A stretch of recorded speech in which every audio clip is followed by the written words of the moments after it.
Les administrateurs, les directeurs généraux, les cadres des différentes filiales et les commissaires aux comptes du groupe BGFI Banque Congo, réunis en conseil d'administration ce 22 mars à Brazzaville, ont examiné et évalué les résultats de fin d'exercice et émis des stratégies nouvelles pour le bon fonctionnement de cette institution bancaire. À l'issue de ce conseil d'administration tenu au premier trimestre de l'année 2024, les membres de ce conseil ont exprimé leur satisfaction quant aux résultats obtenus durant l'année 2023, résultats ponctués par un bilan financier estimé à plus de 685 milliards de francs CFA.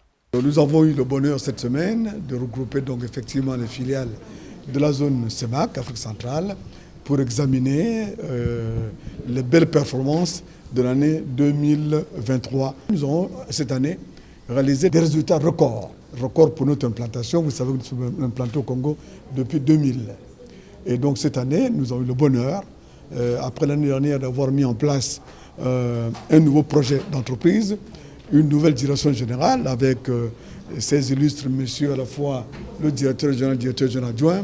Nous avons quand même réalisé un total bilan de plus de 685 milliards de francs CFA. Des fonds propres qui ont dépassé les 68 milliards de francs CFA. Un résultat record de 22,7 milliards en augmentation de 150%. Au regard de cette performance remarquable, le conseil d'administration a résolu de récompenser les actionnaires et revaloriser la masse salariale du personnel de la BGFI Banque Congo.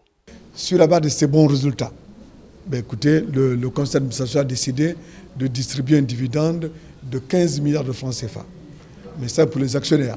Mais pour le personnel, là aussi, il y a une provision très importante qui a été allouée pour accompagner les efforts du personnel sur cette année. Et en plus de cela, nous avons donc lancé un audit pour que nous puissions revaloriser la grille salariale de l'ensemble du personnel de la banque ici à BGFI Banque Congo.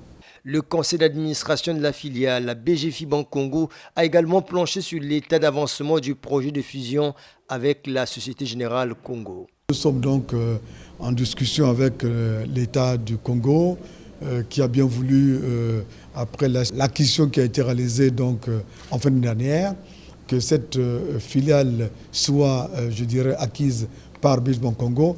Mais comme nous sommes un métier qui est tout à fait réglementé, il faut passer par des accords de la commission bancaire. Donc ces accords sont en cours. Nous attendons que la prochaine session de la commission bancaire se tienne et valide cette opération. Le président du conseil d'administration a exhorté les membres du dit conseil à garder le cap en vue de relever les défis à venir.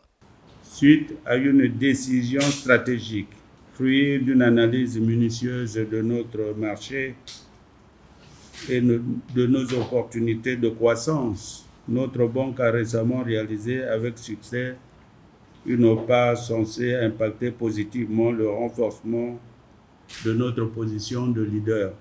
Notre banque poursuit sa marche vers la croissance dans un environnement où rien ne doit être négligé. Notre capacité à lire l'écosystème de la finance régionale contribue à nous préserver des fluctuations et des influences, y compris négatives, occasionnées par une géopolitique économique de plus en plus conflictuelle et imprévisible. Toutefois, nous pouvons nous réjouir du fait qu'en Afrique centrale, le gouvernement mène une politique économique et financière à la hauteur des défis et des enjeux de la sous-région.